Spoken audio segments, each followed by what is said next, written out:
अगर आप भी चाहते हैं बिट्टू मलंगिया इंटरटेनमेंट का ऑडियो वीडियो सबसे पहले आप तक पहुंचे, तो लाल बटन को दबाकर चैनल को सब्सक्राइब करें और बेल आइकन दबाना ना भूलें।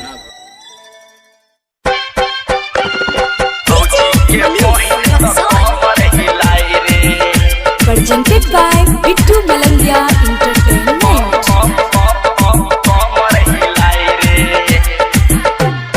चढ़ल जवानी से मुँह मारा बायरे, मुँह मारा बायरे, मुँह मारा बायरे। भौजी के बहिन तक कमर हिलाई रे, भौजी के बहिन तक कमर हिलाई रे। नाचेला जब तब कमर हिलाई रे, कमर हिलाई रे, कमर हिलाई रे। भौजी के बहिन तक कमर हिलाई रे, भौजी के बहिन तक कमर हिलाई रे।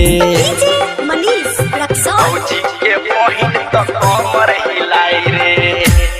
डीजे बिट्टू मलंगिया, डीजे बिट्टू मलंगिया, कमर हिलाई रे। मधुबनी मधुबनी। आय हाय आय हाय, टूट गइल पलंग ता काम गइल बिगड़, काम गइल बिगड़ हो, काम गइल बिगड़। माल मिलल नम्हर त साइज गइल बिगड़, साइज गइल बिगड़ हो, साइज गइल बिगड़।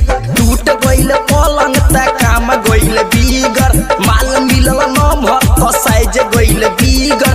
एकर जवानी पर सब मर जाई रे, भौजी के बहिन त कमर हिलाई रे। भौजी के बहिन त कमर हिलाई रे। DJ Bittu Malangiya, DJ Bittu Malangiya, Madhubani Madhubani. आय हाय आय हाय, छोट बाबे बहिन इनकर पट पट नाची, चट चट नाची हो, पट पट नाची।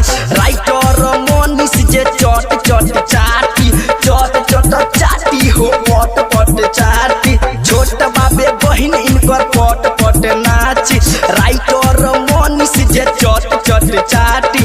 साजन प्रेमी पर कनखी दवाई रे, भौजी के बहिन त कमर हिलाई रे। चढ़ल जवानी से मुँह मारा बायरे, मुँह मारा बायरे, मुँह मारा बायरे। भौजी के बहिन त कमर हिलाई रे, भौजी के बहिन त कमर हिलाई रे। नाचेला जब तब कमर हिलाई रे, कमर हिलाई रे, कमर हिलाई रे। भौजी के बहिन त कमर हिलाई रे, भौजी के बहिन त कमर हिलाई रे। Presented by Bittu Malangia Entertainment।